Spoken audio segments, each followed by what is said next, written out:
Hello, friends. Welcome to episode 30 of Explicit Materia, the podcast where a nerdy drummer talks to his friends. Follow me on Twitter at WiseDrums, Instagram at WiseDrums, Facebook at WiseDrums, or follow the Explicit Materia Facebook page, and of course, subscribe to youtube.com/WiseDrums, where I post clips of this podcast and other stuff like video game reviews, drum covers, let's plays. I'm actually currently working on another video game retrospective, kind of like the one I did with Sleeping Dogs, reviewing Shenmue. Yeah, Shenmue 1 and 2 is now available on PS4, I believe Xbox One, I think in all consoles, PC and all that stuff. So yeah, I'm reviewing that, working on that. I think I'm halfway done, so stay tuned for that. Friendly disclaimer, if you're easily offended by any controversial, satirical, or seemingly offensive material, please move on. This podcast is not for you. Any disagreements you might have with the points presented, I'd love to hear what you have to say via Twitter or the YouTube comment section. My guest today is Shad Teems, musician extraordinaire, one of the most talented people I've ever met. He's currently the drummer for Framing Hanley, a rock band based out of good old Nashville.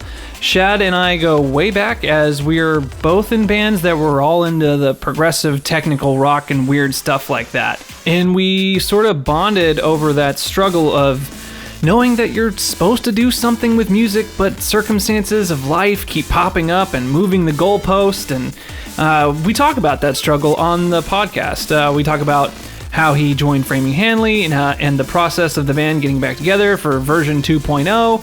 And we also talk about we also take a detour into religion, which is pretty funny. But you know what? This is what you sign up for when you listen to the Explicit Materia podcast, folks. So buckle up. It's gonna be a fun ride. Anyway, here's Shad Teems.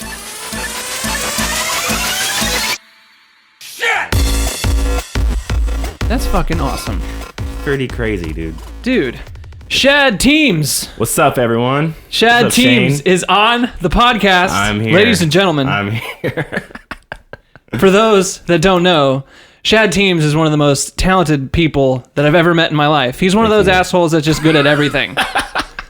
You are, and I hate you for it. I love you for it. I love you too, man. Because it's so funny. Like, when I first met you, you're like, fuck, man, Shad's a fucking dope drummer. Look at him go.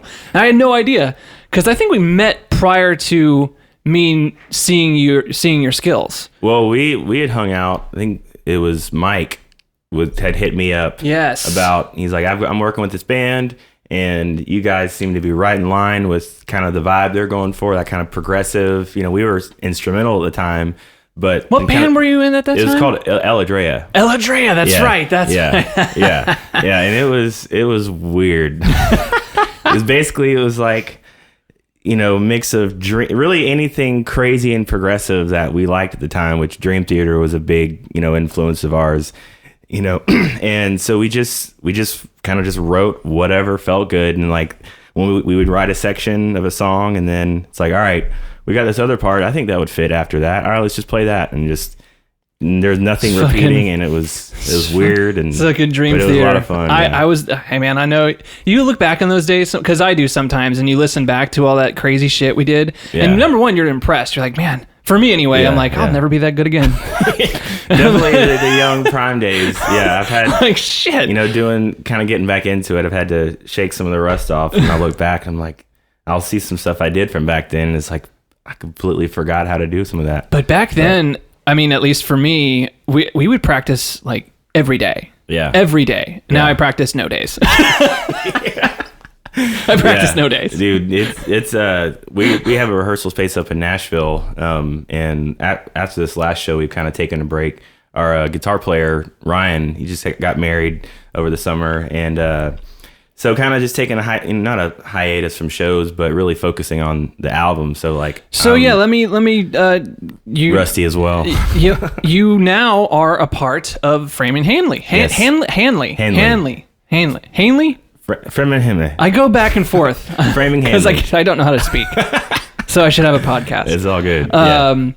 And for those that don't know, Framing Hanley was a band set in. Band from Nashville that got you guys got signed They were originally under Silent Majority, I believe. Okay. But I was not in the band at that time. But the band didn't take off really until that cover of Lollipop. Yeah. The first album got released, and then that one kind of came right after, which they tacked onto, and that it was already doing really well. Like, I remember when the first album was recorded, they came and did a show, I think it was 12th and Porter, and immediately right out of the gates, it was already taken off. And and a lot's happened since then. Lollipop came out, and that just kind of took it even further. Yeah, I remember seeing that video before I even knew who Framing Hanley was, because even though I lived here, I was only living here for like, y'all hadn't 5 been here very long. Yeah, we hadn't been here before I heard about the band. And then I realized, like, oh my God, they're a big deal here out in Nashville. And then I saw that video, and I was like, who is this band? Then I found out they're from Nashville, and then that's how I found out about Framing Hanley. And then I met my wife, who knows them and knows the bands that used to hang out with them, like Beauty School Dropouts. Yeah. Actually, the guy that produced Puzzle Pieces with us played in that band, Josh Baker. Oh yeah, he's a fantastic producer now. He is been awesome. He kills it. I was over there at his house a while back, a long time ago, and he showed me a couple tracks he was producing, and I was like, holy shit, this is like real deal studio quality shit that you're doing. I mean, he's doing a lot of stuff with Red and Starset. And he's the stuff that he's kind of Starset. Yes, he showed me the Starset stuff. I was like, "Fuck, this is really good." Yeah, he's very impressive. Which for me, was interesting. I've, any music I've ever written up to this point has always been, either on my own or with my bandmates, and kind of bringing in someone else to help write these songs. That was kind of a new idea for me, and I was kind of had some walls up, but literally that first get together we had at his house working on this stuff. It was just like, oh, absolutely, this needs to be what this is. And so we did that first song, Puzzle Pieces, and we've got a couple other ones that we've done with him, and they're some of our favorite ones. Puzzle Pieces, we all feel is probably the best Framing Hanley song that has been put out. I mean, that's just, and Josh has been a big part of that too. So, how did you end up getting in with Framing Hanley and joining the band?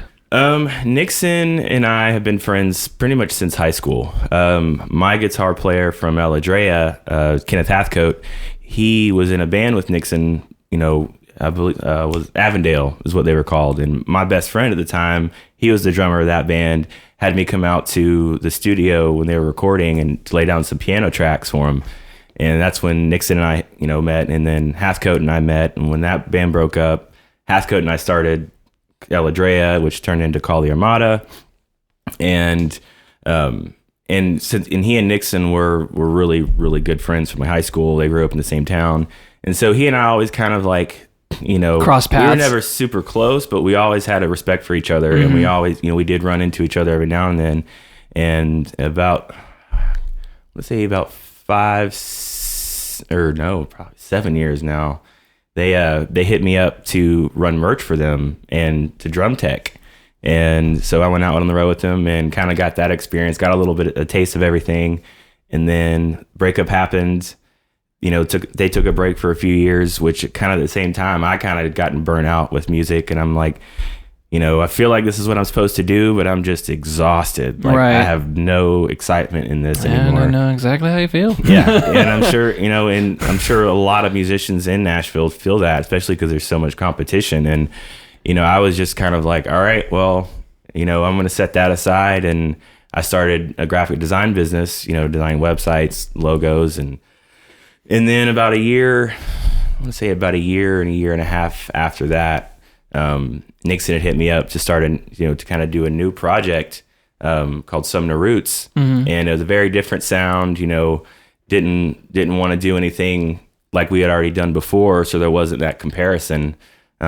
He and Ryan had written a bunch of songs, or ideas already, and they really brought me in just to kind of lay down some drum tracks and just kind of see what happened. And in that process, it was like,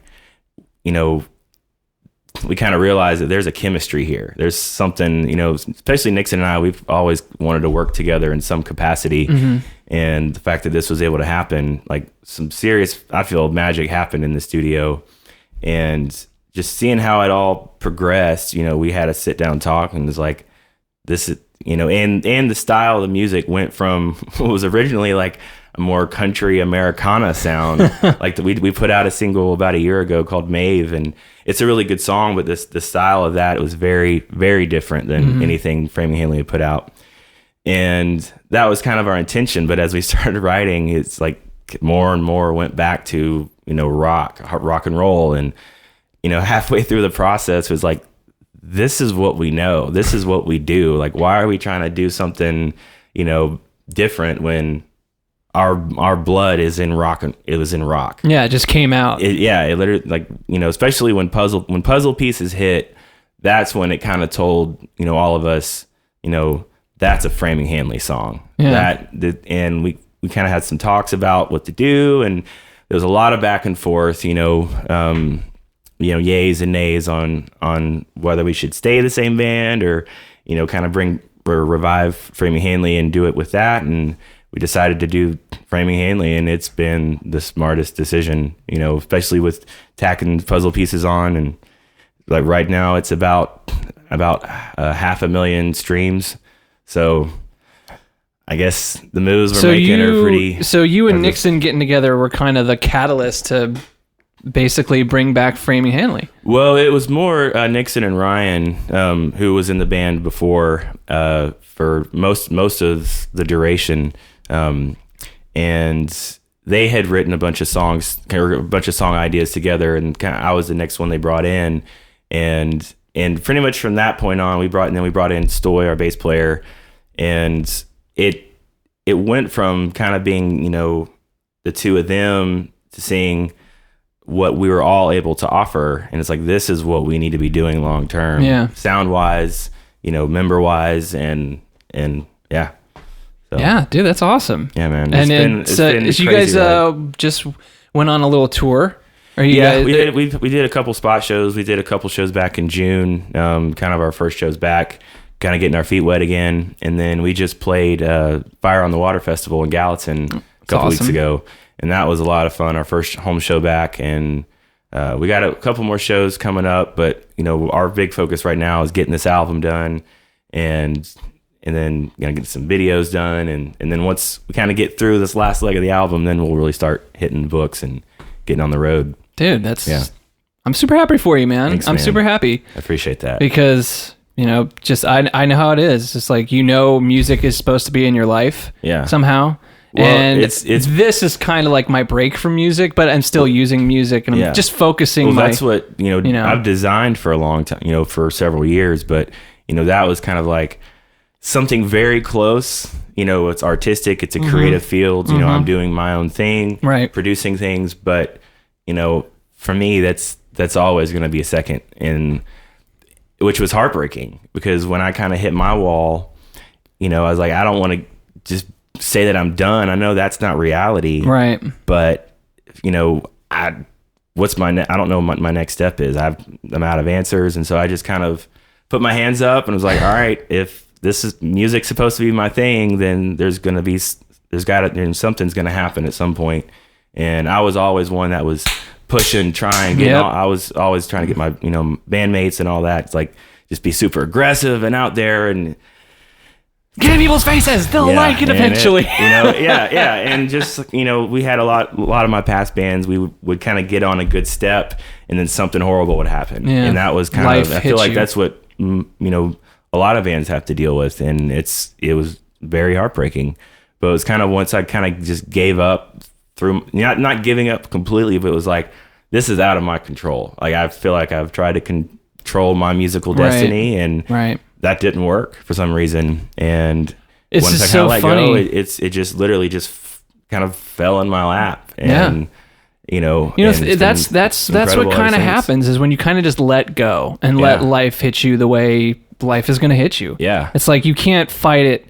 If you fight it too hard, you're just going to find yourself in a bitter and filled with animosity and you're going to just not love life because you're going to just have this constant feeling of you're not hitting your goals. Yeah. But if you set your goals way too fucking high, like I'm going to be the next Justin Bieber, you know, it's like, sorry, bro. Yeah. Let's bring it down a little bit. Let's bring it down. First, let's learn how to dance. Exactly. And then we'll move on. Yeah. But, Kyle was on last time Kyle was on. He had the same thing. We had the same conversation on this podcast. He was like, it's the first time I've really had to like choose what I want to focus on because for the longest time, you know, you, me, Kyle, that was it. All of my friends, it was only music. It was only music.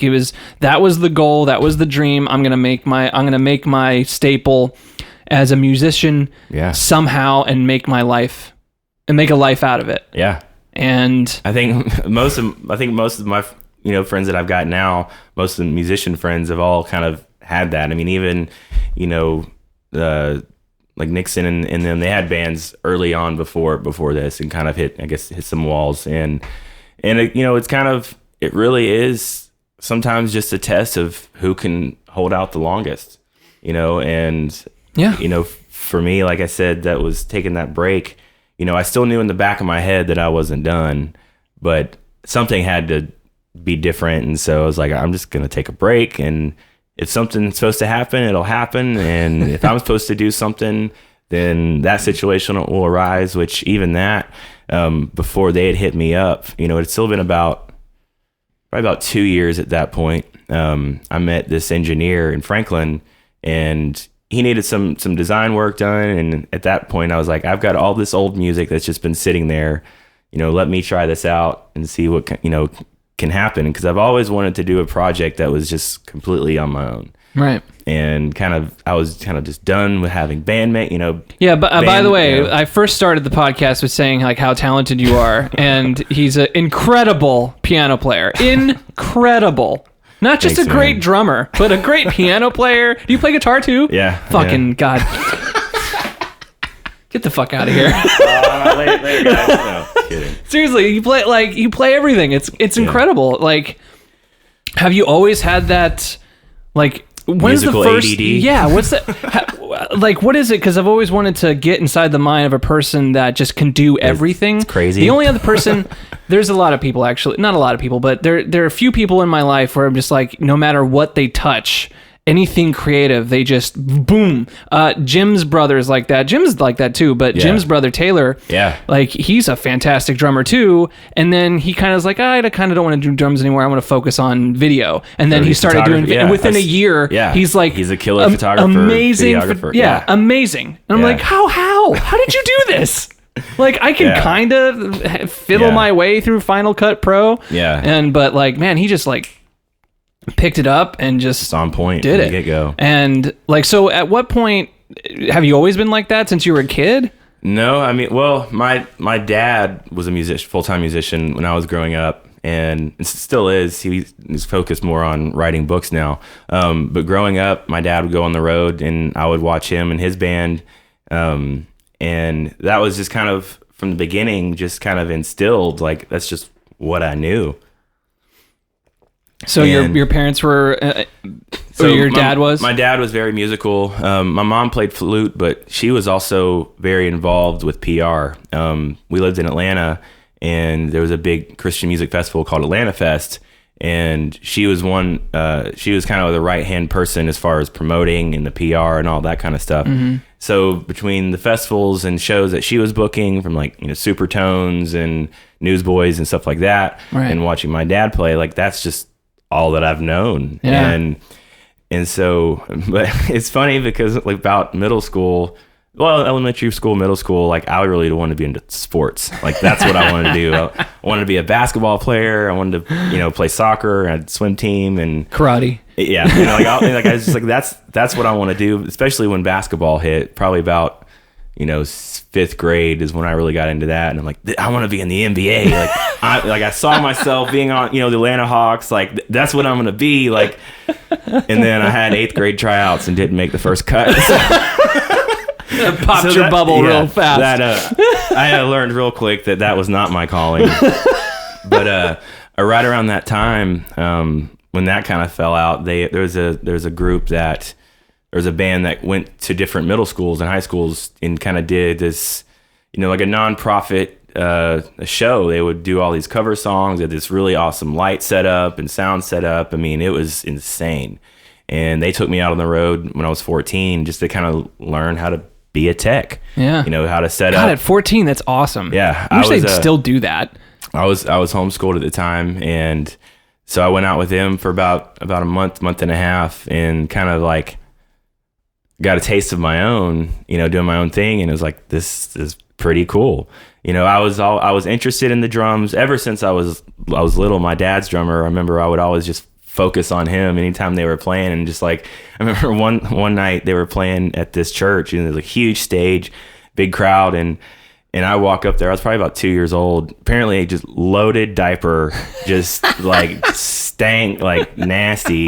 And I just walked up there and went by the drummer and just started dancing. And he was apparently having to like hold his nose. It was so bad, but it was just kind of I guess that's when it got instilled. And it took me a while to finally come back to it. But like I said, when I was 14, went out with that group, and then they originally had an acoustic drum kit that their drummer played, and they ended up switching to the Roland kit, right? The electronic. Yeah, and they did that for a while, and at the very last two songs they did, the drums were nobody was playing. It was more electronic sounding, so they had that part tracked, and so I can't remember if I asked them or if they came to me, but basically I ended up playing those last two songs and getting my first taste of playing on stage. And I remember the first time that happened, I was like, I don't know if I can do this. I have to go to the bathroom so bad. Like, I didn't have to. You had the nervous shits before the shows. It was bubble guts like crazy.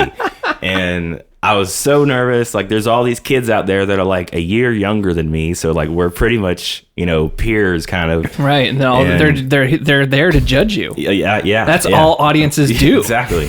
They're not there to enjoy the show, especially in Nashville. Especially, yeah. And so I did that with them, and like I said, they'd switched to the electric kit, and they had this old pearl kit in storage, and that sat there for a while. But the main guy, Charles, there was a garage sale down our street, and when he was down there one day, he stopped by with my mom and picked me up this little old Ludwig snare drum, and I would literally just sit in my room and put on headphones and just go to town on this snare drum. I remember, I think Newsboys Step Up to the Microphone that album was worn out. And so I would just rock out on just a snare drum, pretend that the room was cymbals and whatnot. And then once he kind of saw that I had a real interest and potential, he's like, hey, do you want this kit? It's just sitting in storage, and if you want it, I see that you have a love for this and it's yours. And so that's the same kit I've been playing on ever since. And so that was about 14. Pretty much right after that, I'd always kind of tinked around on piano. Both of my grandparents on both sides had pianos, and so it was always around. Especially my grandfather played, my dad played, but I didn't really take that, seriously until probably 15 or 16. And really, the guitar kind of came at the same time. It was more like, I guess, like I said, in musical ADD, it's like, all right, this is awesome. That seems cool. Let me go after that. That seems fun. I want to learn that. And like, I've just, I've put a lot of blood and sweat and tears into both, and put a lot of time in. But I love, if I had to call myself one thing, I would definitely say a drummer. That's my first love. Mm-hmm. But it's, you cheat on the drums sometimes. Yeah, sometimes, but. I was actually having a talk with a buddy of mine, about this, and it's like sometimes it does feel it feels like a super blessing, because especially writing, because I've been able to understand, kind of what the other members' mindsets are, mm-hmm. because I've kind of done some of those things, writing sometimes and trying to figure out what my path is supposed to be has been like a curse almost. And, during that 3-year break, kind of just, that's kind of why I stopped, because I feel like there was so many avenues I could go down that I just felt just completely weighed down by that. Overwhelmed. Yeah. And, and so it just kind of hit a wall and took a little break. And then finally I was like, all right, I'm gonna get back on the horse again and see what I can do. And because I had this link up with this engineer, and it's like, all right, finally, if we hadn't had the certain kind of trade agreement we had, like I wouldn't have been able to, I can't afford a legit studio on my own. Right. I've got a buddy who's a killer producer engineer, and his rates are amazing. He did some of the Kali Armada stuff, and but even that was tough, and especially just got married, and we were wanting to have kids, and I'm gonna get into that too. Yeah, I'm gonna get into dude. Like you're a father now. That's fucking crazy. So how do you balance? Now that you're taking the band thing seriously, you're taking marriage seriously, and now you have a kid, which is super serious. Yes. Nothing serious. sobers you up more than having a child. It's been scary and amazing at the same time. So how do you balance all those three things without having to go insane or make your wife insane? I've definitely gone insane. And I definitely made my wife insane.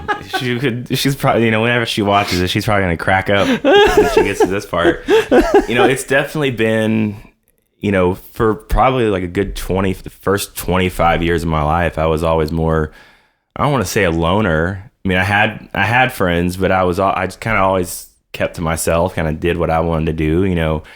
I never had a girlfriend for more than 5 months. Like I just, I thought I was not the best person at times. Like I just kind of did what felt good to me. I loved and cared about people, but when I met Robin, it changed everything, but it took me a while to realize that, if that made sense. Like, we dated for about 5 years before I finally manned up and proposed. Hey, I was with Ash for 6 years. Yeah. And it's, Or was it 5? It might have been 5. Five's a good cutoff point. 5 feels solid. We'll say, it's edging wrong, on the... Ashley, you blame me. I told him to say 5. but it was interesting because, up until that moment, I thought I had things figured out. And where my life is supposed to go, I had figured out, how, kind of working with people, I had figured out, like just everything I felt I had locked down. Even though there really wasn't a ton to show for it, that's kind of it was an ego You had thing. A plan. Yeah. Or, I felt like I had all the answers that I needed, and, I was good. And then all of a sudden this woman comes into your life. Yeah. And shows me how wrong I am. No. It's kind of the truth. Like, it is the truth. I was kind of this, I guess I kind of gotten, what's the word? Complacent. Yeah. And so, when we started dating, and I put her through the ringer. I mean, we had a couple different breakups. Being an intimate relationship with a musician is probably one of the hardest, especially a very dedicated musician. Yeah. Because if you don't understand why that guy has to go practice, and even though he's practiced already 3 times that week, he should be good by now. Or if he's a songwriter, oh my God. If he has an idea, well, I guess it'd be writer in general. Like any creative person has an idea, they have to either write it down or do something with that idea. Otherwise, they go insane. Well, I think that's partially why I've gone insane is because a lot of the times when I would have song ideas, I would either write it down on a napkin when I was at work, or I would just be like, "Oh, I can remember that later," and then half the stuff that I've thought of just never even happened. Right. But no, I've been also very fortunate. My wife, she's an artist. She's an amazing illustrator. And so she's, with this whole music thing, she's from day one, she's 100% supported that. Even kind of when I took a step back, we would have so many conversations. I'm just done. I can't do this anymore. And I'm so frustrated because I've spent so much time and so much energy to do this, and I'm done. And she would never let me do that. That's she's awesome. like, this is what you're supposed to do. This is this is what you're supposed to do. If you were to go and have, I've had some corporate jobs and, the kind of the normal situation, and I was miserable. I felt like the last couple of jobs I hit the glass ceiling really quickly, and there was no progress from there. And so that's kind of why I went out and created my own job. But kind of, stepping back to what we were talking about, my wife's been amazing pretty much from day one, whereas I have not been. There's a lot of things I had to learn about myself, and a lot of things that I saw kind of through our relationship that I didn't really see before. Hope that doesn't scare you guys. But he uses his hands a lot. Yeah, for those that are just listening. I was a cheerleader in high school, but no, I was kidding. Jazz hands. Come on, guys. But anyway, but right before I proposed, I was a strong Christian growing up. My dad was in Christian music, and my mom promoted a lot of Christian bands, and that was attached to my identity. And, for several years up to that point, I kind of had stepped back. I'd done a lot of stuff in churches, like worship stuff, and I'd gotten burned out by that. I've seen just as many negatives as I've seen positives, being in a different church every Sunday, for the most part.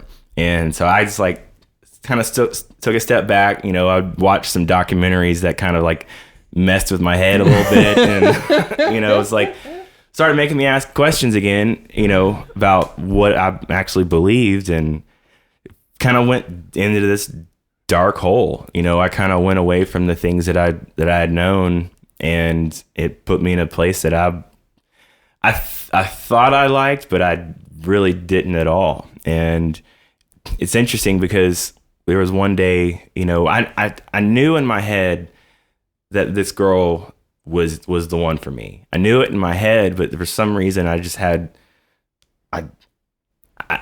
couldn't go forward, but I didn't want to let her go because I would be a complete fool, But we were sitting there watching The Office one day, and all of a sudden she just paused it and turned to me, and she's like, "Do you believe in God?" Out of nowhere. And that's a question that I've, was kind of fearing myself, because that's such a deep question while you're watching The Office. It's literally, we're just watching The Office. Michael Scott just cracked a "that's what she said" joke, and then pause. Do you believe in God? And I froze up, and I had no idea how to answer, because I was more scared than I'd ever been at that point in my life, because someone else had to hear my answer, and my own answer already scared me, because this was my parents' career, my mom and my dad's career. My brother was very big into the church. He's a deacon now at the church he goes to. And so that was just very ingrained in us. And for me to have thoughts otherwise was super scary. Oh yeah. Especially when it comes to thing of life and death, heaven or hell. If I'm wrong, I'm gonna pay for this shit. Yeah. And so just it also depends on what religion, what sect of Christianity is. Are we talking Catholicism? Well, Southern Baptist. Well, with my dad's career, with my dad's music career, kind of took him to all different churches. Okay. From Pentecostal to Baptist, Methodist to he performed in a couple Catholic weddings, and the church that we ended up, my family settled in, was an Eastern Orthodox Christian church, which, to kind of give you a kind of brief history, originally, because it gets kind of confusing. It's very confusing. When the church originally started, there was no denominations or anything like that, and there ended up being a split called the Great Schism, and the church ended up splitting into two, being Orthodox and Catholic. One group basically wanted to have one person be in charge. The other group wanted to have, and then Catholicism, it was Mary, right? It's isn't that the fundamental difference between the two? Is Catholicism being basically, and then having a pope. Okay, yeah. The claim with Orthodoxy is that nothing, as far as the beliefs or really even the rituals in the church, nothing has changed in 2,000 years. So it's supposed to represent, is certainly Orthodox. Yeah, it's supposed to represent what the original church looked like, or at least that's kind of been the argument between them and the Catholic Church. But And I'm sure there's debate on both sides as to all that. Right. No one was there 2000. None of us were there. So we've got papers and so-and-so said this, and documents, but even that still takes a certain amount of faith. So let's get back. Sorry, now we're getting down this religious talk, right, which could go on for hours. Yes. So she asked you, "Do you believe in God?" And you're just like, I froze. Whoa. And I knew that was very important to her. She was very strong in her faith. As far as calling ourselves, Christians at that point, that term kind of, I guess, got diluted because seeing a lot of just bullshit within that. Yeah. And and so we kind of like still having certain core beliefs in that, but a lot of things that were being represented by the Christian church in the modern day wasn't quite what I felt like it was supposed to be. We got these mega churches now, and there's just thousands of people and in these auditoriums, and that's going to be impossible to have an intimate relationship with all these people that are close to you, which is kind of how the church started. I mean, anyway, going back again, I'm going to stop myself. So yes, this you opened a can of worms, or one of us did. We could definitely go down that road, because that is actually something I've been really fascinated with. As far as the conversation / arguments between atheism and Christianity, or just religion in general. And there's one specific thing that I'm having trouble with, but we're not going to go there yet. We're going to finish your story, and then we're going to one thing at a time. Right? Yeah, one thing at a time. I kind of get scatterbrained at times, but she asked me that question. I froze up, and we just kind of sat there, and then I can't remember if I did or she did, but basically just hit play and just kept watching the episode, just in this dark, awkward moment. And after that, we kind of talked, and I kind of opened up a little bit, and I was like, I don't know. And then we kind of got a topic on, the future, and because I knew her faith was very important to her. And, at the time I didn't feel like even that I was going to be enough at that point, Mm-hmm. And so,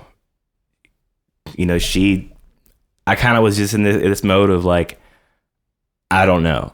What do you want the next move to be with us? I don't know. What's the next move in your life?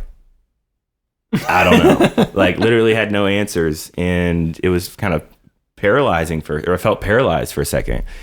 And she basically said, you have a lot of things you need to figure out.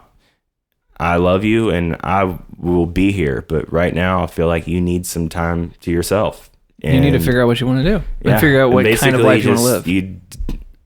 As much as this kills me, you don't need me right now, and you need to be by yourself and figure that out. And she was absolutely right. And it took me about 24 hours to call her when she was on the way down to her mom's, and it took about 24 hours. My immediate some of my immediate reactions was back in bachelor mode, and kind of old habits kicking in, or at least those thoughts were. And I remember all of a sudden I had this some thoughts that went through my head, and I was like, I need to write these down so I don't forget them. And it was just a couple things, and so I just wrote down a couple little notes, and then 30 minutes later I realized I had this paper front and back of all this super shallow, super just nonsense about things that I felt about, myself and, her and our relationship. And just after kind of getting it all out there and looking at it, it was like, who is this person? Kind of you see yourself from the other, in the mirror. From the outside in. Yeah, your thoughts you seeing from the opposite angle. And it was kind of like this electric, shock went through me. That's the only way I know how to explain it. It literally felt like, what was that? I was confused for a second. And at the same time, I had every single emotion that I feel like I could feel. I was super sad. I was mad at myself for for letting things kind of get to this point. You know, I was super happy because everything was so clear for the first time. And, you know, just all these different emotions just hitting. And for me, that was I guess you could call it a God moment. And like, whether a revelation. Yeah. I mean, however, you know, that translates to different people. But for me, it was something bigger than myself than I'd ever experienced. And I was like, a light went on. Yeah. And so, you know, I went to my parents' house that night. It was like 2:00 in the morning, and just I hadn't really talked to her yet. But I remember I like came home. It was like 2:00 in the morning, or came to their house 2:00 in the morning. I texted my parents like, I got to come home. I need my guitar. I need to write. Like, I'm just in this mode. Yeah. Just super creative. And I was like, I just need my guitar, because, you know, my thought was I want to write her a song or, you know, do something. Honestly, I don't even remember what half my thoughts were at that time. But I just knew I needed my guitar. And so I went to my parents at 2 a.m.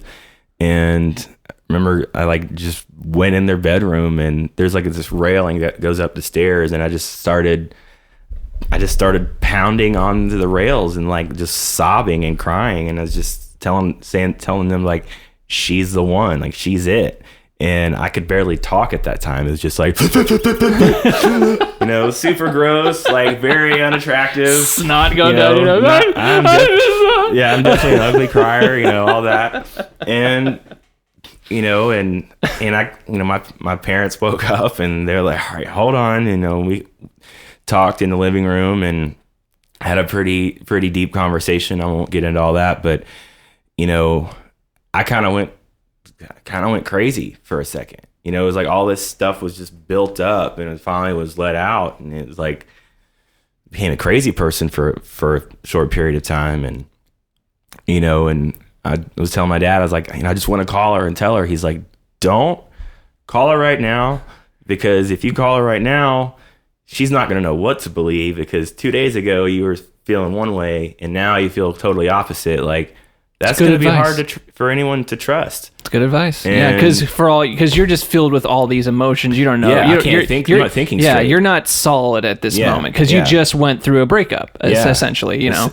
Yeah, and it like I said, it shook me pretty bad. And, you know, I didn't call her then. I called her the next day, and I just, you know, I waited till kind of I was out of that like pounding fist, you know, ugly crying mode, you know, and just called her when I was in a good headspace. And, you know, she was like, I knew that's what you needed. And, you know, by her mercy, you know, thank God that she's a very merciful woman, and took me back in. And, you know, and at that point, you know, that's like, all right, I don't want to do anything that's, you know, to let this go. You know, I was still kind of working through some of my old mindsets, and, you know, just things that the ways that you've been for so long. And, you know, it kind of takes time to kind of retrain yourself, you know? Yeah. But, you know, now that I feel like I've seen things much clearer than I thought I did. How old were you by the way, like when this all was going down? When that happened, that was, about 3 years ago. Let's see. We got married 2016. So it was the fall before that. So about right up to 3 years ago.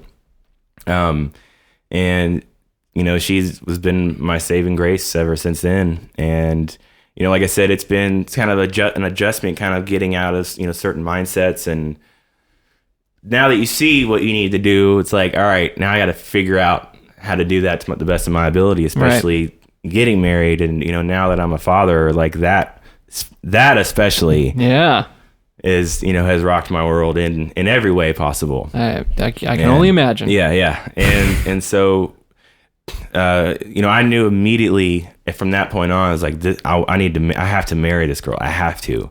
And cause I had really experienced my dark days without her, you know, in those past, you know, couple of days, you know, really seeing everything. And, you know, she opened her arms back, and, you know, I found, you know, I got my my grandmother's ring that my grandfather had given her. And there were 2 stones in the middle, but one of them had fallen out. Right. So I went and bought a stone for that. And there was one that he had bought for my grandmother. And I kind of sat on it for a little bit. I was like, if I propose right now, which was one of my, dad's big points, he's like, she's going to run, and that would be very scary for her. Right. This guy's absolutely. a nutcase. Yeah. Great advice your dad's giving out, man. Yeah, he's a very smart man. Is he a psychologist as well? Jesus. Well, yes. He got his degree in psychology. You kidding me? Yeah. Oh my God. Yeah. I just nailed that one. Yeah. I nailed it. You should be I should be a psychologist. Exactly, man. That's something I studied in school, but yeah.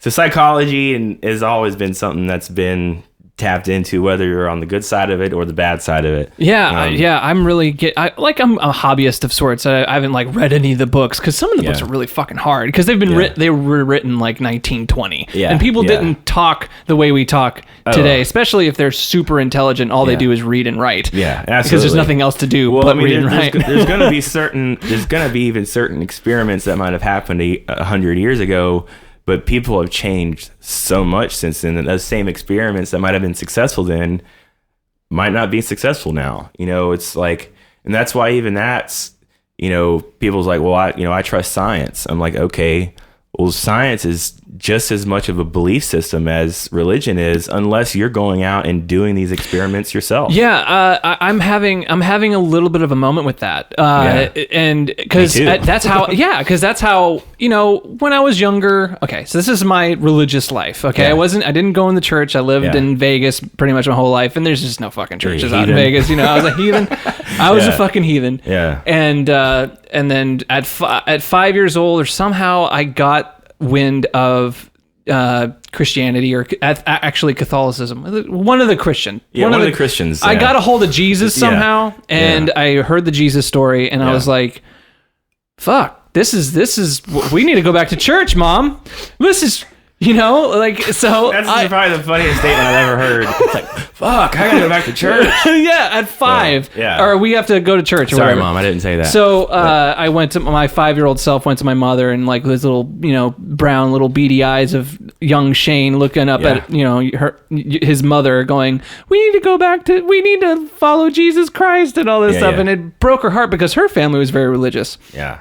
And so we started going to church again. And then in high school, I went through the atheist phase because I was like, this fucking church shit, blah, blah. And then I went through that. And then I became an agnostic because I don't fucking know. And I don't think anyone knows. And so now, here I am now. So where I am now is that I would classify myself as quote unquote spiritual. But I've had the sort of revelation or the question burning into my brain. What's the fundamental difference between spirituality and being religious? And it doesn't matter what Christianity, Hinduism, Buddhism, that's religious, okay? Yeah.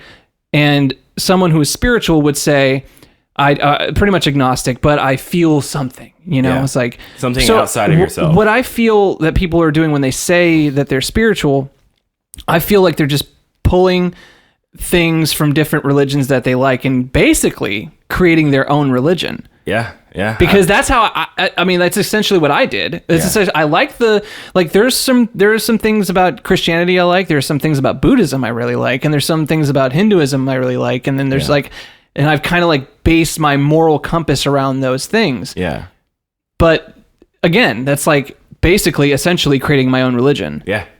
Yeah, which that has definitely become more of a thing, I feel like, nowadays. I mean, everybody kind of creating their own thing has kind of become the theme of humanity here in America, is be yourself and do you, and, whatever it is that, you believe, go out and do that, which is awesome. But, it kind of creates more confusion. Right. And, it's because... one thing I've noticed that, with Christianity, whether or not, it is real or it is not, the thing that I kind of got more out of that is it's not all on you. And when you kind of have that feeling, it kind of helps alleviate some stress. It lifts you up a little bit. Exactly. It does, and kind of gives you hope. And, even if God weren't real, but someone had a deep faith in God, their life would still be impacted the way that, that faith talks about. And, there's some certain things, there's certain psychological elements at play, but like I said, Jordan Peterson talks about this. He's fascinating to listen to when he talks about religion. Is a psychologist, Jordan Peterson, and I've listened to a couple of his biblical talks about the idea of God. Yeah. And he's going down the psychological route of the psychological utility of religion and how it's affecting our brains, and how it's kind of. It's basically an evolutionary thing that we've created. If it it's like it's a thing that we need, that we just do, that we create stories, or that we see a story and then we tell those stories, and those stories become our moral compass, and we do it all the time. And like. I don't know where I was going with that. I just had a see. It's telling me now. This is going to get dangerous. This is going to get very dangerous because we are confused in about 5 minutes. We are not we're not the type of people to. But it's still fascinating. I'm still fascinated by this question. Or by this thing that I'm just thinking about. I'm just like, well, I mean, why am I thinking that there's something more than just facts and science? Why? Because there is. Because even facts and science, there's so much more than we will probably ever know. Like, there's no way to know everything about facts and science, and so it's hard. It really is hard to say that something, that everything that is a fact is really 100% fact, because one thing, it's like, okay, for instance, we're looking at your laptop and it's like Mario is on your screen. Well, from you, it's like, no, he's not. I'm looking at my screen. It's like, I see Mario on your screen. Like, he's he's right here. Yeah. And you're like, no, he's not. You're an idiot. What are you talking about? I'm like, and it's a perspective thing. It's a frame. It's how you view the world and how people view the world and how people view other people. And that's that's the, big play as to why, people argue and, all that kind of stuff, and have these head to heads. And it's especially nowadays more than ever with, social media, and everything is about you, and your opinion is, people's opinions is put on this pedestal. And especially with like Facebook, when you're not face to face with that person, most of probably what is said on there, you would never say to a person, to someone to their face. No, you would never. And so it's kind of created I love how people all of a sudden have so much confidence, and like they'll say all these crazy things to whatever celebrity. They're like, especially when it comes to the, like you were talking about the last one, the politics. Yeah. Like that has been the big thing that has blown up. Yeah, drives me crazy. Before the internet, you could have a conversation about politics, be like, oh, who'd you vote for? Oh, I voted for so and so. Oh, that's cool. I voted for this guy. Right. Oh, that's cool. Right. Opposite set of beliefs. Oh, that's cool. Yeah. But now it used to be like that. Yeah. I used to be able to have a conversation with a conservative and it'd be okay. Yeah. But now if I even mention that I even have a conversation with a conservative, oh my God, it's guilt by association time. And I'm a horrible person for even having be in the same room with one. How dare you? Don't you know that bloody bloody blah blah blah is the truth? And then that's my truth that I'm speaking to you. It's like, well, I don't know any of that, and he's a cool dude. What? Like, well, that's the big problem with with religion too. Is kind of those same things. It's we've kind of built up all these these ideas that all these certain facts and all these certain things are important, when the reality, for at least what I believe, as far as Christianity concerned, and really most religions probably can or similar ways, but I try to look at the core, like what is the heart of what it's supposed to be. Not what is it right now, but what is it supposed to be, and what is the essence of that thing. And that's, with Christianity, it's it's about love, it's about forgiveness. It is not about, oh, you're a homosexual, get out of here. It's right. that to me is counterintuitive. There's a to lot its of own thing. There's a lot of throwing the baby out with the bathwater when it comes to people railing on Christianity. And I did it. When I was super atheist, I was like, if you're a Christian, you're stupid. I went down that route. Yeah.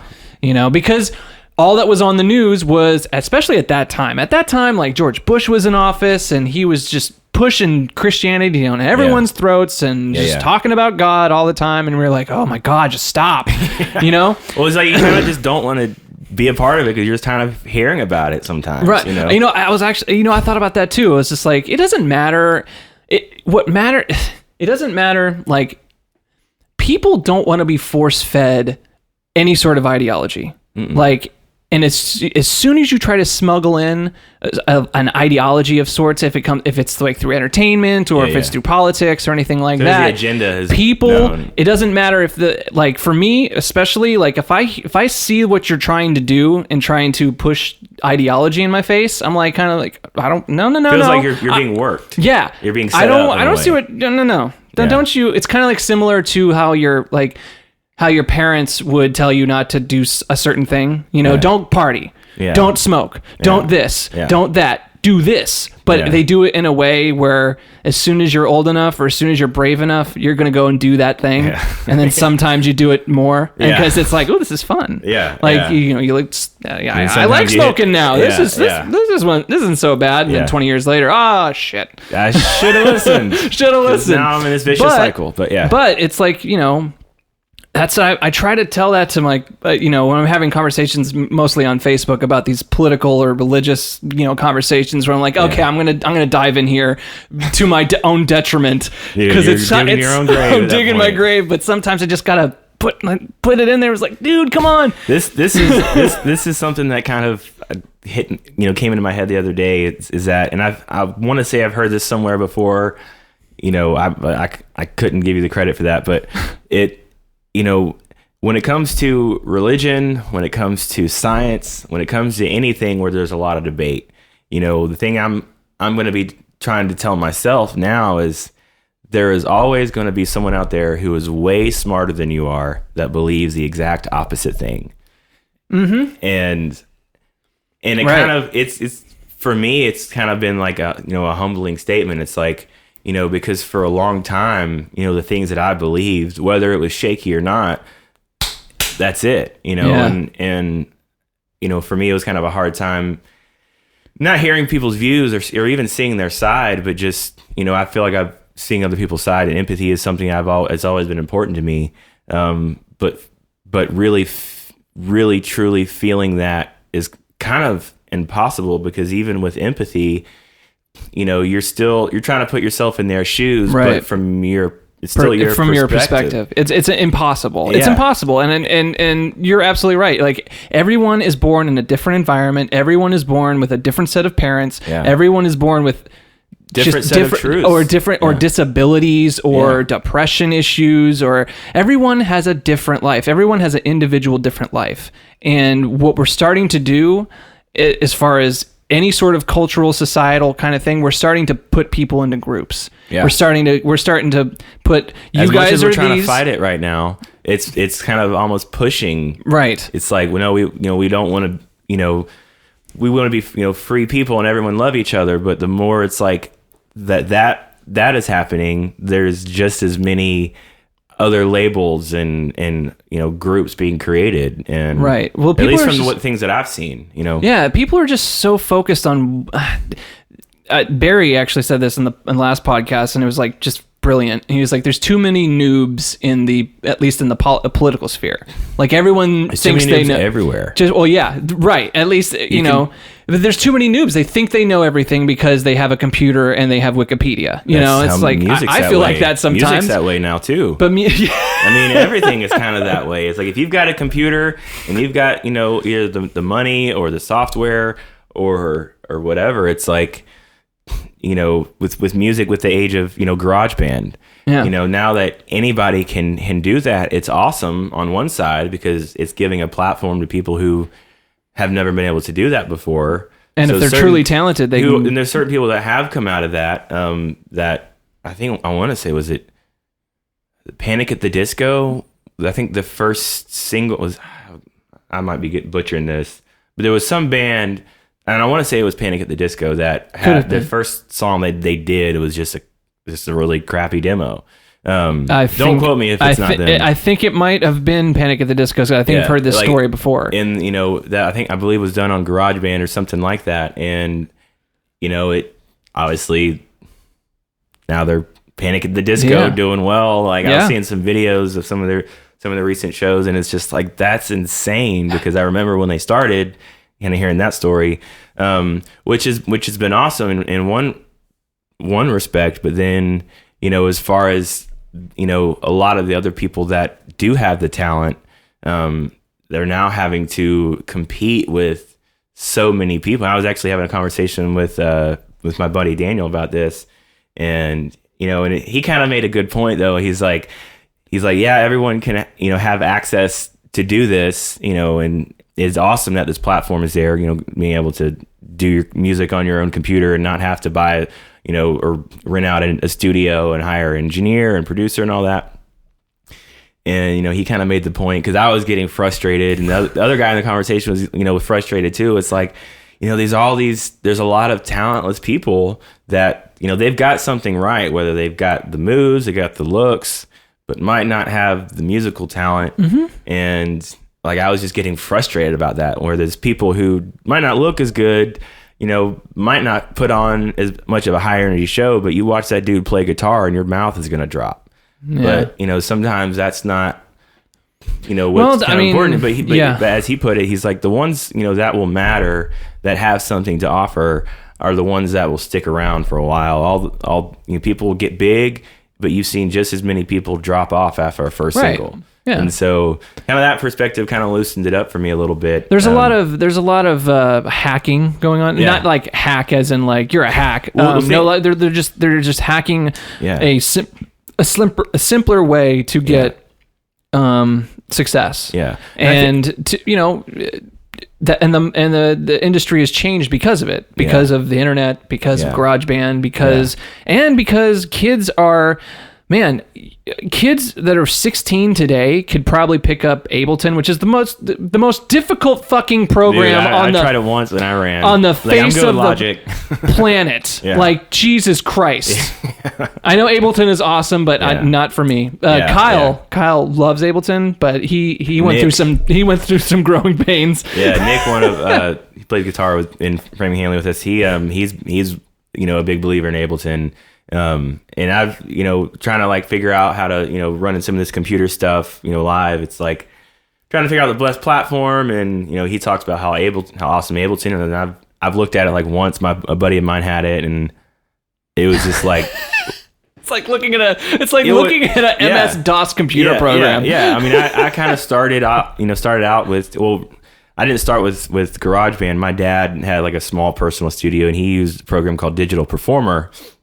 And that's kind of what, I started on. But then when GarageBand came out, I had that just like anybody with a Mac did. Right. And kind of got, learned how to do that. And but I ended up switching, stepping up to Logic, kind of what you do. Mm-hmm. But yeah, it looked like just a robot with all these lights, like kind of like a space station is what it looked like to me. It's like, there's so much color. I don't know what's what, and it's really scary. Yeah. And what makes it difficult is that the keys aren't what you've learned over the years with GarageBand or Logic. Like spacebar isn't play. Yeah. It's like some random. I can't have that otherwise. Anything different. Like that has to be play. It's like it's like Apple VT to play the track back, and you're like, well, okay. And return is go back to the beginning. No, return is you open up some menu that. Yeah. It's just. Well, but I think what all that kind of boils down to is, there's still a lot of good music that's coming out, and if the people that want it, they either they know the right person, or they have to really almost really want it now. At least from my own experiences, and I think that's kind of where I just kind of got exhausted. Well, because the beauty, like in the 60s and 70s, the only people that made it were super talented people, right?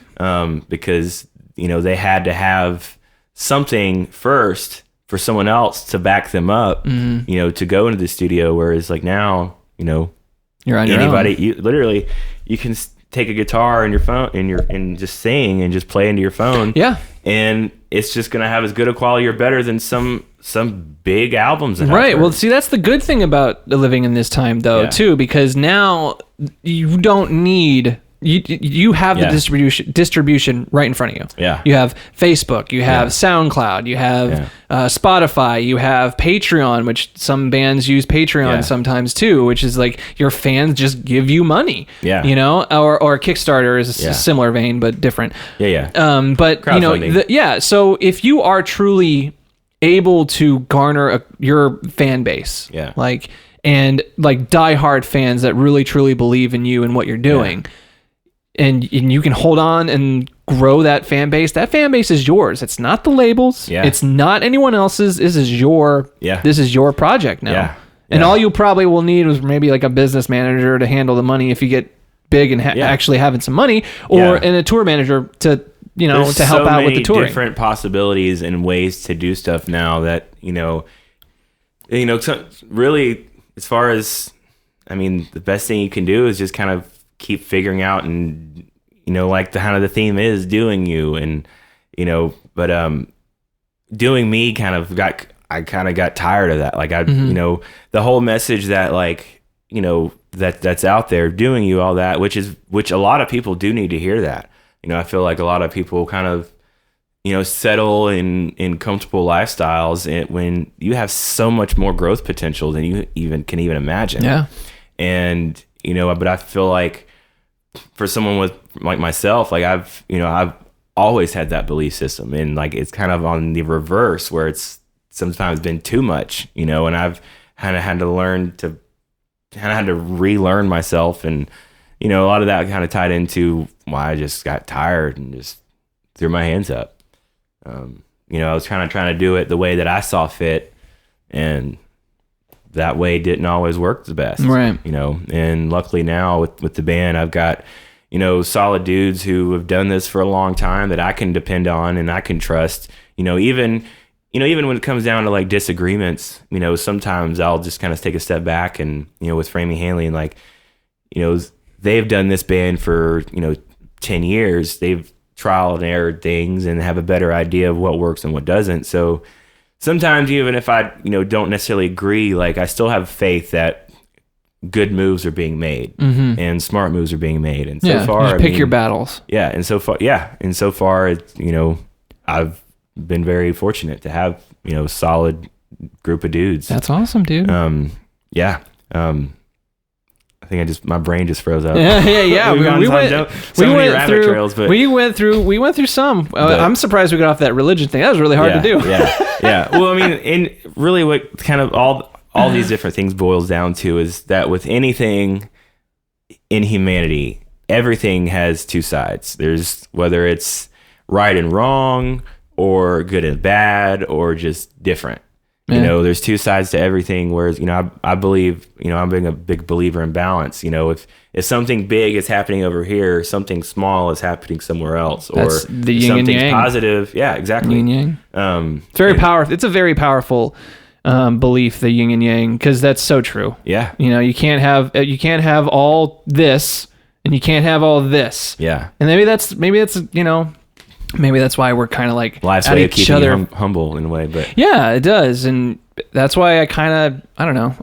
Like people will talk to me or like say, aren't you upset about this? Like, why aren't you upset about this? I'm like, cause I don't want to go down that path of hatred and bitterness. Yeah. Because I probably would be if I really attached to it. But yeah, I'm the same way. Like with, having even like Facebook and Instagram, if it wasn't for, doing music and doing design, having that kind of platform to connect with people, like there's been years where I was like, I just, I think everyone probably goes through this at some point. It was like, I'm just done with Facebook. I don't want to see it anymore. It's all crap. Dude, actually, there was a thing that came out recently, and I forget where I read it or apparently people, there's this like a crazy. It was Philip DeFranco, the Philip DeFranco show on YouTube. He talked about how Facebook like users have dropped off substantially. Like people have just deleted the app off their phone. I think it's from a substantial amount of people from 18 to 35 have That just makes sense. left. I'm in that group. I think that I don't get me wrong, but something has happened. Someone Well, go Google it and find the article. Well, you look at me now, it's like, or you look at it now, and it's like there's a lot of, that kind of multi-tiered marketing, happening with, where everyone's trying to sell you something. Oh yeah. And it's just kind of like we were talking before, is like Facebook has been a great platform for that. It's been a good thing, but then the reverse effect of that is there's just more sales and more stuff being kind of imposed on you, like you were saying earlier. Yeah. And once you kind of feel like you're trying to be sold on something, every single ad that pops up, I'm always like, all right, what are they after? Like, even if it's not an ad, even if it's just a dude talking, I'm like, all right, what's he really saying? What's he want? Yeah, exactly. And so it's just, sometimes it's just a huge headache, especially like, one thing that's very important in communication is body language, and seeing a person's facial expressions. You don't have that. You don't have those realities, when you're communicating with people. That's why it's so easy to be like, oh, screw you, dude. Yeah. When if we were in the same room, we would probably be getting along and probably, I would think, more respectful of each other. And it's so crazy, like this whole Twitter craziness that's going on with all these people going back into people's Twitter history is like, oh, you said this thing when you were 16. There's no forgiveness with the internet, because it is always there. What you've done, said, is there. And even if you delete stuff, there's records of it. Yeah, there's like archives and stuff in the deep web. Like I want to say I took some class and it said like you can delete something off your website or off, but once it's been, Google has sent out its spiders and it's latched on, like it's not just going to go away when you tell it to. Right. Especially if people have shared it, have like re-uploaded, different things or whatever. But yeah, so like as amazing as it is, again, the flip side is it's just equally as dangerous. Yeah. There's so much more access to, to things you wouldn't normally have access to. And like I said, it's positive. It's also negative, because you're in control of that. And in everyone's life, at some point, they probably shouldn't have control of their life. Like as far as, just this is it. This is what I want to do. I mean, I feel like everyone at some point kind of gets it. There's a rock bottom feeling. And when you're at your rock bottom, that's when it's important to have, strong people around you, whether it's family, friends, your wife, sometimes even your children, even if they can't talk yet, but like, and that's the kind of those periods, which I've hit, a bunch of those in the past couple of years, but it's in those periods where, I've been kind of like beating myself up or whatever, but I also, it also tells me that something needs to be adjusted. Something that I'm doing needs to be tweaked. And sometimes you can't figure out what that is, but just the awareness of it can help, when you have to make that next decision, be like, all right, I might rethink this a little more carefully, or, be more respectful or whatever that might be. Yeah. Well said. Thanks, man. Yeah, well said. But I mean, these kind of things we're talking, I mean, this is like, sometimes I just spin in circles in my head. Oh, like I do the same thing. Like, this is why I started it. This is like, because I love these kind of conversations. Like people asked, I can't remember who asked me.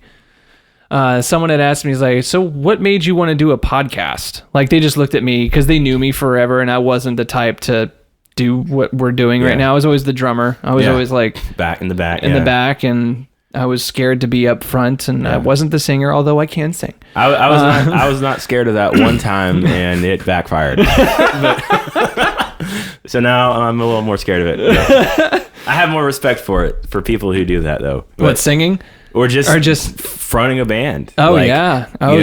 When the last band that I'd started, we had some issues with our singer, and he was a super awesome dude. He just had some things he needed to focus on. And, the band was kind of taking up time that shouldn't have taken up his time. There's things that he needed to work on in his personal life, and really good friend of ours. But, we let him go, and I, kind of stepped up at that point. I'm like, all right, every band that I've done, I feel like I've always been the more vocal person. Like, all right, what are we working on? What's this? Let's write. Let's get together and kind of booking shows and whatnot.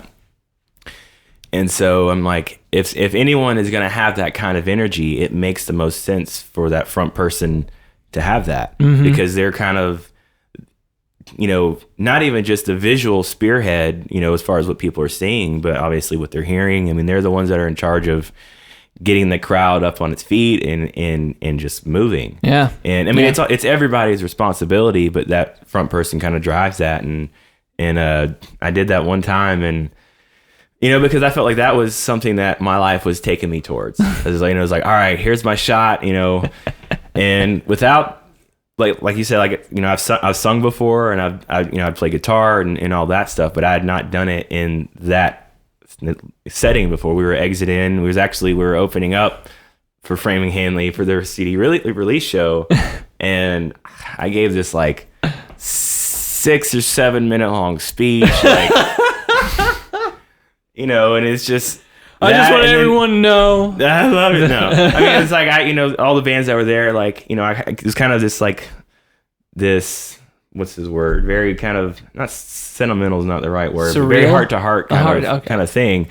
And, because the band that came on right after my band was the band that I was in last, and we had a lot of head to heads, and the last conversation we had was not very friendly on my end, because me and some of the dudes me and one guy had butted heads, and the other guy in the group, he saw that, and he's like, all right, this can't keep happening, and kind of made a move to go with, to stick with his other guy that had been there for 5 or 6 plus years, whatever. And that was a very bitter situation, and this show was the first time I was going to see them again. Wow. And so you felt you had to say something. Well, there was that, and then the band that played right after them was a band. We were in this Ernie. There's a big battle of the bands for Rockstar's Uproar tour, and which that band had just won before I had joined, and so it was sweet timing. We got these endorsements from Ernie Ball and DW, and just I just walked in the door, and it was here, this is awesome, but based on some perspectives that I had kind of in those early on conversations was kind of different than perspectives that one of the original members had, and that, had caused conflict. And so I was, it was kind of bringing all that back when nothing had really gotten, I gave the singer a phone call right before this show just to make sure that we were cool, and, we were going to be rolling up and just acting weird, not knowing what the other person's thinking, and because I was angry at the time and said some choice words that we've made up for. But so I had a speech for them, and then the band right after them was in that battle of the bands with us, and they were one of the front runners to win this thing, and they were the ones that were making us nervous. There were about 8,000 bands in this whole thing, and we felt like we had a good shot, but that band was the one that was all right, if someone's going to win and it's not us, it's probably going to be these dudes. They were very well produced. Their album that last album they put out sounded really solid. And so there was a history with them. And so and then after that was Framing Hanley. And, I said, Nixon, I've said this story a few times, but, back before, he did Framing Hanley with all those dudes, in El Adrea, he had asked our guitar player, if he could try out to sing, and at the time I thought he was a cool dude, but I didn't know if his voice was the right tone, if it was the right fit. He was kind of going after a different sound then, and it didn't quite link up with me then, and that was a very regretful move, because he went off and did Framing Hanley. And I've been sitting in the shadows, not the shadows of that, but just kind of running alongside, but from a very different angle. Right. Aaron Harmon had the chance to produce freaking Panic at the Disco. What? Yeah. Years ago.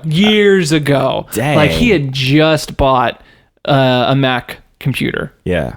And got into Logic and went to classes for Logic, and he just got it. Yeah, I know he's kind of a brainiac when it comes to that. And this is in Vegas, and it was kind of like this setup here where he had his room and he had the speakers and everything, and this is before Panic at the Disco was even a thought. Yeah. Okay. And so he's back to Panic at the Disco. And I'm hoping I'm getting the story right. I think I got it right. Yeah. And then because he went to school with one of the dudes or two of the dudes from Panic at the Disco. Yeah. And they know, and at that time we were a band, we were a Beginner's Mind, and we were, progressive rock band, and he was producing all this stuff, and it sounded pretty good for, Aaron's a fantastic producer. Yeah. And he just picked it up like that. Yeah. So he gets his brain has always intrigued me. Yes. Fascinating. Fascinating individual. Yeah. And also a really good friend. Anyway, he's given this demo from Panic at the Disco at the time. They might have not even been called that, but yes, they probably were actually, now that I think about it. Oh no, it was his sister. His sister gave him a demo from Panic at the Disco. Say, hey, I want you to listen to this band. I think you really... Was it a garage band demo? Yeah, it was a garage... it was... I don't know what kind of demo it was, but apparently it was really shitty. Yeah. Apparently it was really shitty, and Aaron was like, no. I don't Panic at the Disco. Yeah. kind of like my band's so much better. Kind of like... I mean, that is like, there's an ego thing there, and it's like... And then deem yourself. And then we never let that down ever. Sure. We bring it up like every time that Panic at the Disco is brought up. I know this might break your heart, but remember that time? Yeah. Remember that time? Yeah. You remember that time? Sorry, Aaron, I love you. But who knows? It probably would have been the same result anyway, because Patrick Stump found them, and and it would have been fine. But yeah, no, it's. I mean that's like with music, there's been really honestly not really any times that I've ever felt like I've been proven wrong. I mean, usually when it's come to the music stuff that I've done, I've usually been the one with those answers. And and I was actually telling Nixon this on the bus this is the last couple of shows we did, that you proved me wrong in a very big way. And for that, I have absolute deep respect for you. And just now that we're able to, we had an opportunity to do something back then. And, I kind of ran from that. And so he went off and did his thing, and I went off and did my thing. I don't know if you want to look at it like this or like this. The circle of something. He went off and had an amazing career, and, I was struggling to kind of get my band known, and when I was kind of feeling like I should have just as much success, like my music's awesome as well, blah blah blah, kind of those early on mindsets. And then but it's been awesome that we've been able to kind of come back, like I said, full circle and create. I mean, it's I've done a bunch of different projects, a bunch of different bands, and this has become the best thing I've ever been a part of musically, dude. And it's been, I've been very, there's been a lot of learning in this process, which has been awesome. Got to learn a lot of things, and just kind of, being on this level of, where I'm doing what I want to do, and I get to go home with the paycheck. Like, that's a whole new idea, whole new world. And I'm like, people still say, it's like, you need to give up music because you need to be responsible and kind of focus on these things. And I'm like, you don't know what you're talking about. Like, and in most cases, yes, but this situation has been a very, I feel very blessed is really the only way I can put it.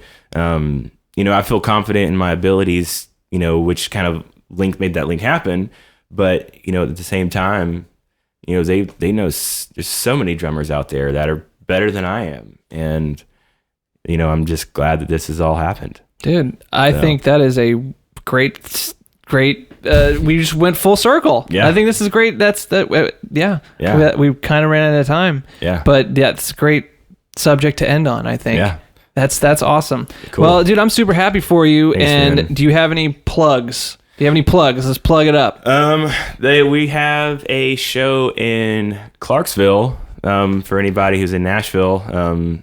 But it's October 19th. We've got some out of town shows too, but as far as plugs, we've got, like I said, that's been plugging away at Framing Hanley stuff for a little bit. Puzzle Pieces, the first single we've had, is, like I said, has been about 500,000 streams right now, and is rivaling Lollipop, which has kind of still been the biggest hitter. And so that's been super exciting.